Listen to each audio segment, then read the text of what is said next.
Hi, and welcome to Chopra-Centered Lifestyle. I'm your host, Dallas Brown. Today we're going to have a conversation about managing holiday stress with Nirmala Raniga, founder and director of the Chopra Addiction and Wellness Center in Squamish, British Columbia. Nirmala is an addiction specialist who has been advocating for whole person recovery since 1989.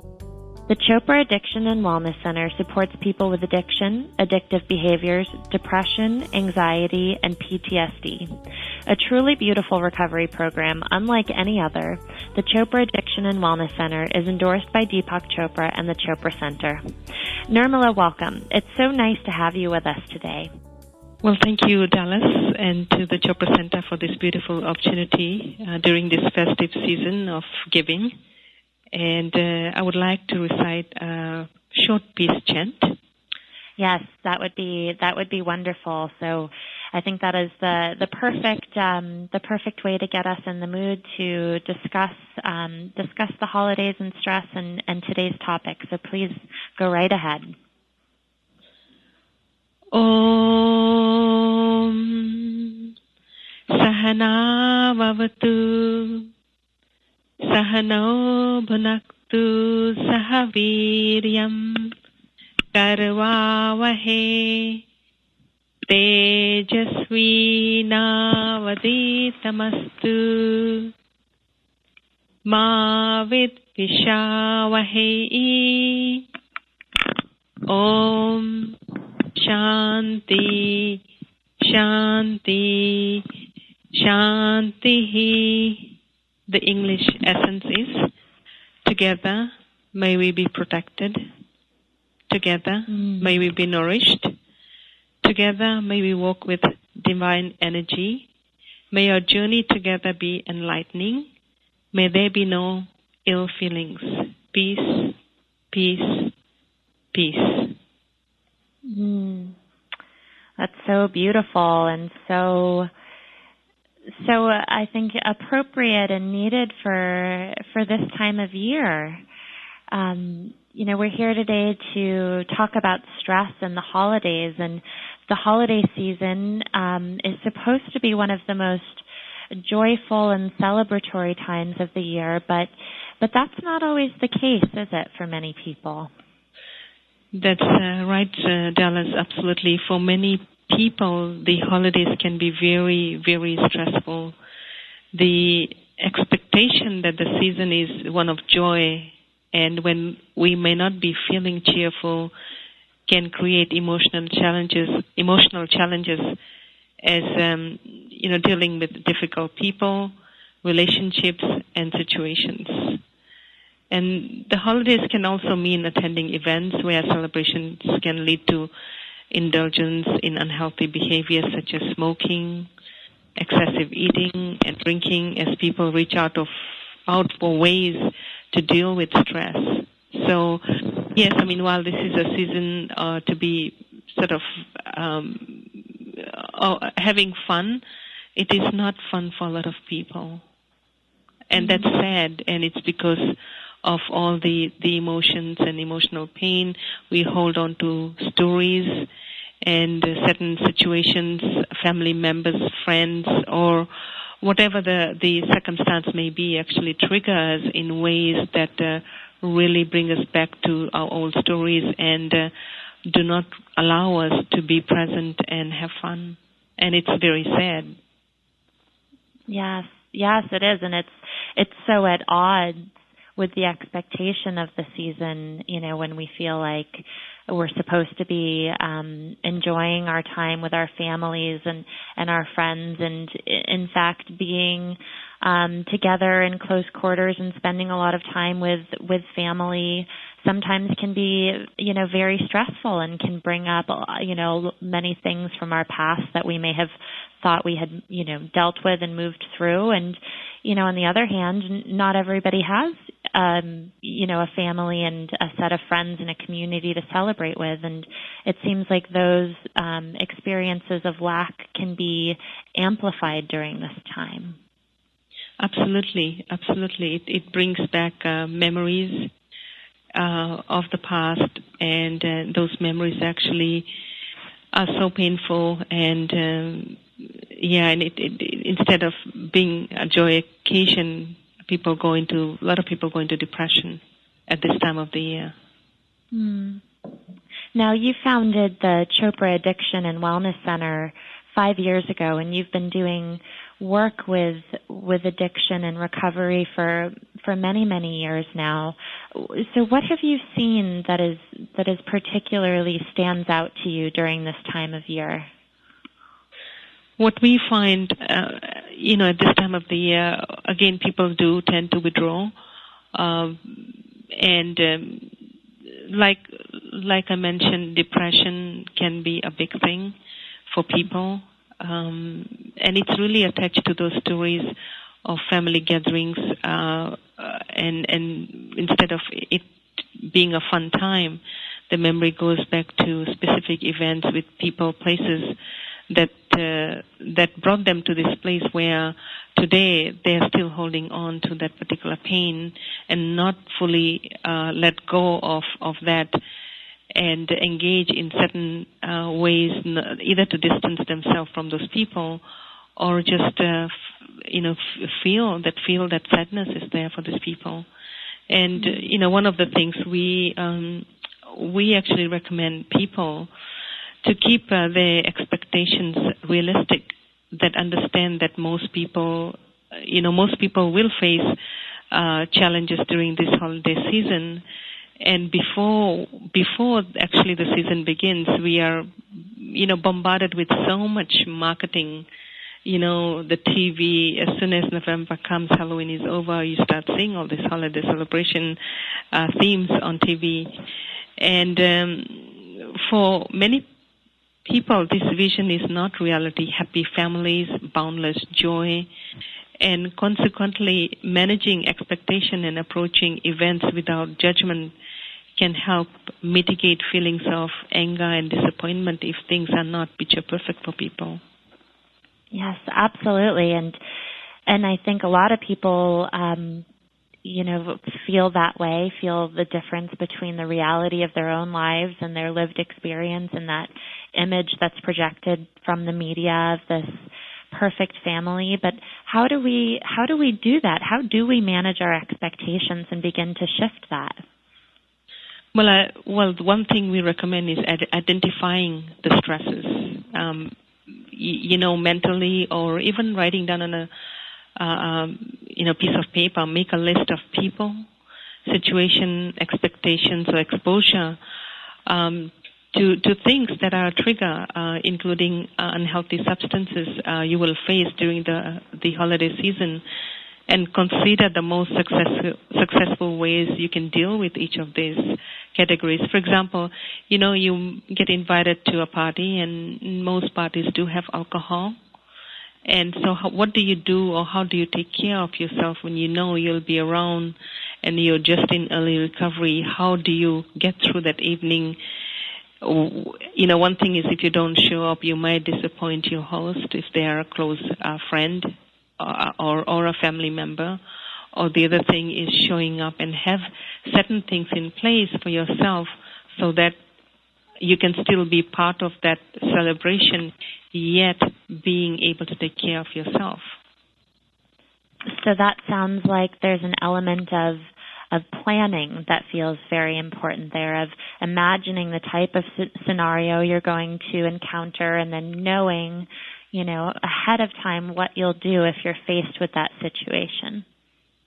Absolutely. And, one thing I always say to guests, and especially their family members, that plan things according to, keeping in mind people you're inviting. And if you are aware and if you know of someone who's struggling with certain, whether it's addiction or depression, keeping in mind what do you have in the space and the people who are there.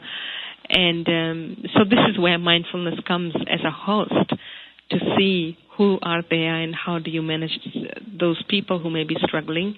And if a person is showing up, with in recovery, one thing they could ask is bringing along with them a friend, who can be supportive to them, or when they show up to a place, is connect to those people they know and who are very supportive to them. So immediate connection is there, so they are not feeling sort of that isolation or feeling self-conscious of, that energetically, sometimes when you go to certain places, you feel more conscious, and because you're more conscious, there's a good chance you will reach out to something that will help you cope. And the first easiest thing would be alcohol, so that you don't feel that conscious. And that's what it's about at social settings. Most people end up drinking is because alcohol sort of brings down some of those anxiety. Sure. Well, and it's such an expectation in our societies and such a fixture of social gatherings at every time of the year, but does seem to be more prevalent around this time. So it sounds like, there's an element of, you said mindfulness, but really it's self-awareness, being aware of who you're inviting to these events, and also as somebody who perhaps, has some addictive tendencies or is in recovery, as you mentioned, but also people who, maybe wouldn't necessarily identify with that, but just tend to be, pulled out of whack during this time of year, and don't know why. What would you recommend to somebody that they could do to bring more self-awareness so that they could put those plans and more of that mindfulness in place? So the big thing is maintain self-care. So that is the big one here is in order to get through the holiday season is to plan. One of the things is plan your own self-care. Important to take some me time, even if you are far from home. For example, what one might want to do is continue with some of their practices. We know that meditation is so important to bring about that present moment awareness and balance. So if you are not able to get in your 2 half-an-hour a day practice, try at least 20 minutes, 15 minutes of meditation in trying to have that practice in there every day. And the other thing that's very important is listen to your body. Just take those few moments and check in with yourself. Listen to and connect with your body. One of the best ways to relieve stress is to tune into your body rather than concentrating on the vast array of messages your mind is sending you. So if you just sit quietly and just bringing that attention to seeing where you're feeling or what's going in your body, I think there will be some cues whether you want to show up to certain places and be around certain people. And again, we always think about other people, disappointing other people. What about not disappointing yourself, but just letting go of your own self-care? I think your self-care is more important sometimes than showing up to a place where you may be at a risk of, especially if somebody's in recovery. The other important part is movement. Movement is very important. Exercise or yoga. It's an excellent way to increase we increase our flexibility and strength, but it also balances the mind and body. It calms the nervous system.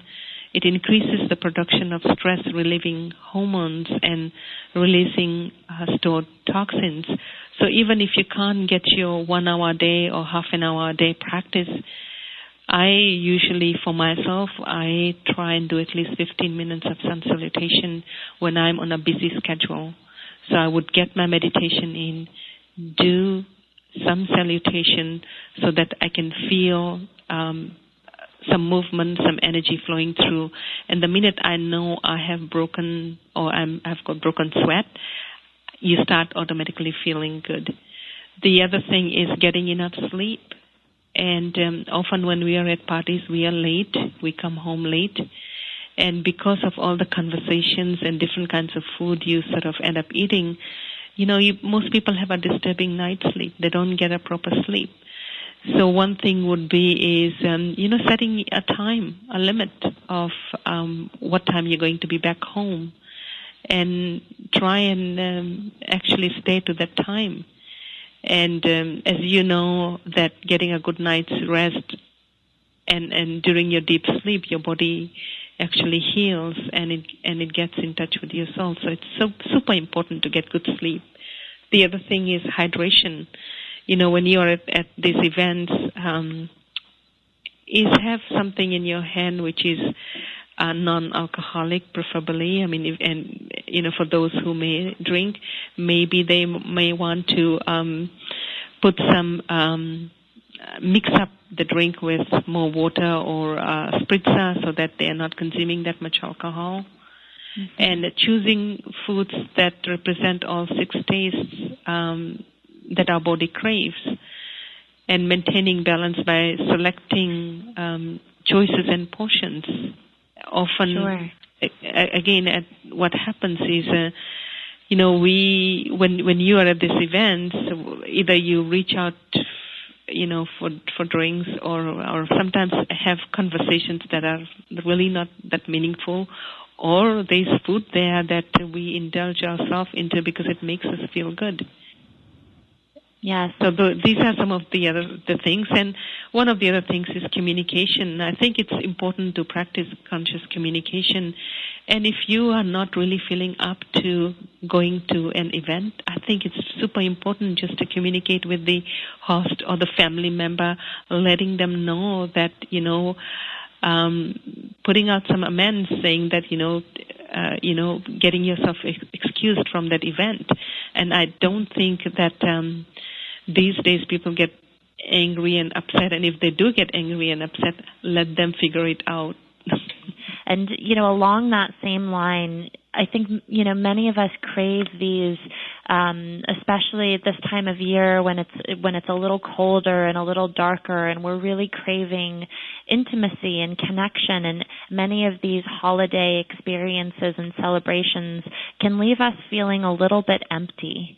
They don't quite, the experience of them doesn't match up with the intimacy that we really crave. Do you have any thoughts on how to make the holidays more meaningful? Well, one thing would be is reaching out to those who can help you get yourself back into balance, meaning connecting with others who are dedicated to healthy habits, serves to support our sense of well-being and can strengthen our, a sense of safety, warmth, and comfort can be found at, for example, going to a meeting or in the voice of a sponsor or other key supports. So connecting with people who in the community would be important so that you're not feeling lonely, you're not feeling alone. And so, sometimes showing up to a place like, I'm not sure if you have helping hands here or places where there's community that serve food for those who don't have anything. A good way would be practicing gratitude. That's another thing, is making a list of people, pets, circumstances and things we appreciate in our lives. And doing so can help elevate our moods and offer us many reasons to celebrate. So volunteering your time, whether if it's at a pet animal shelter, whether it's a place where, like the food bank, volunteering some time, I think giving to others during this season will help the community, but it also sort of allows you to feel good about yourself, right? Yes, absolutely. It's so important, and I know that for me and many people I know, whenever we get caught up in our own story of our own challenges and how hard things might be, it's so helpful to get out of that experience and do something for someone else, and really just provides an instant shift in perspective, which can be so valuable. I'd love for you to speak a little bit about the Chopra Addiction and Wellness Center, which has supported so many people over the past 5 years with a mind, body, spirit perspective that's very different to other treatment centers that support people with addiction and addictive behaviors. And you've served people with a range of experiences, from depression to anxiety to PTSD. And I'm wondering if you could share a little bit about why your center has been so successful in serving people. What makes it different, and why does it work so well?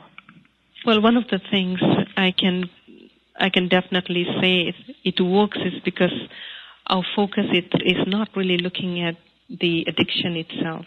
We are looking at the emotional pain. So we have people who come with addiction, addictive behaviors. When we take away the addiction or addictive behaviors, we see people with depression, anxiety, trauma.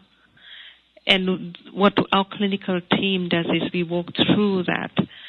We find that when a person stops using, say, alcohol, the pain they feel is so much pain, and it's usually linked to stories of the past. And sometimes the stories are 20, 30, 40, even 50 years old. And those stories have kept them trapped in this addiction and addictive cycle. So our team brings in a lot of compassion. We have therapists and healthcare practitioners who are experienced in treating people with addiction and addictive behaviors, and it's actually to help the guests discover how certain events in life have led to unhealthy behaviors. We guide guests to gain new insights, leading to healthy, functional thoughts, behaviors, and ways of expressing feelings. Often, if you look at this, the behavior pattern, people are not able to express their healthy needs. And so during the time at the center, the certain groups we offer, like healthy boundaries, conscious communication. All this allows guests to start learning on how to set healthy boundaries. For example, like we said about the holiday season and not showing up to somebody's place, that's creating a healthy boundary for yourself. And being able to say no to someone in a respectful way through conscious communication. The stuff we talked about, giving a gift or writing a card, that's a conscious way of communicating by setting healthy boundaries for what you need. Does it make sense? Yes, absolutely. Absolutely. And that sounds like something that many people can use support with, whether they're, struggling with some type of addiction or just trying to find balance and happiness in their own life. And we all have to remember this is just this month, December is a month full of holidays, but this shall pass, that saying, this too shall pass. And, just being mindful, again, that having that awareness that looking at each day and getting through the day, we don't have to think about December 25th or December 24th. We're looking at today and how to get through each day and being present each day and making those conscious choices that is nourishing for our mind, body, and our soul. So I'd love to ask you also, because I feel like, especially during this time of year, everything seems magnified. Our expectations, our joys, the intensity of the season. And for somebody who's watching a loved one who's struggling, whether it's a friend or a family member or a spouse, and is feeling concerned for them, what can they do? What should they do in that circumstance? I would recommend for example, if we take an example, if you saw your friend struggling with alcohol or any kind of drugs, what would you do? How would you approach them? Is I think one thing would be coming from a place of compassion, being able to share how you feel instead of making it about them. If you're feeling sad, if you're feeling concerned about them, I think that needs to be voiced about your story, about what you see, instead of putting it onto them. The other things is that, family relationships can be challenging, at best of times, and especially at this time of the year, as the pressure of the holidays build, the fragile relationships can become even more strained. One thing would be is not to bring up the subject of, whether it's addiction or a certain behavior, especially if you are not feeling yourself in that place of compassion. And trying to establish a time to talk when, you or the person you're concerned with, taking, whether it's 5 minutes or 15 or 20 minutes, having a two-way dialogue and having some, conscious communication about what's going on. One of the other things would be is, you expect, the person will be in denial or will avoid or justify their behavior. And one of the other things you could do, or the person can do, is reach out to somebody in the community, whether it's a healthcare provider or professional or a counselor or therapist, for support for the person or even for yourself. So if you're in that mindset of coming from a place of compassion, I think you can bring in tools in place for yourself, but also for the other person to get support. Absolutely.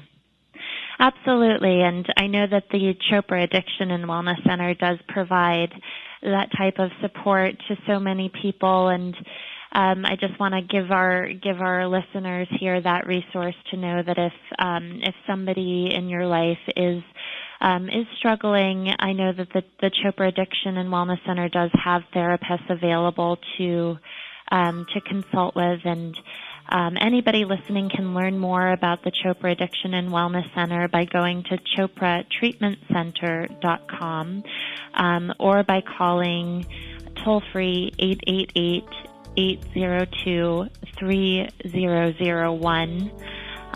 Again, that's 888-802-3001. And Nirmala, Raniga, I just want to say thank you for speaking with me today and for all of the work that you do and helping people to really find themselves and to live healthy, fulfilling lives. We're very grateful for you. Thank you, Dallas, and to our listeners, I want to wish you all a very safe, happy, and a very festive season. Thank you. Thank you. Take care.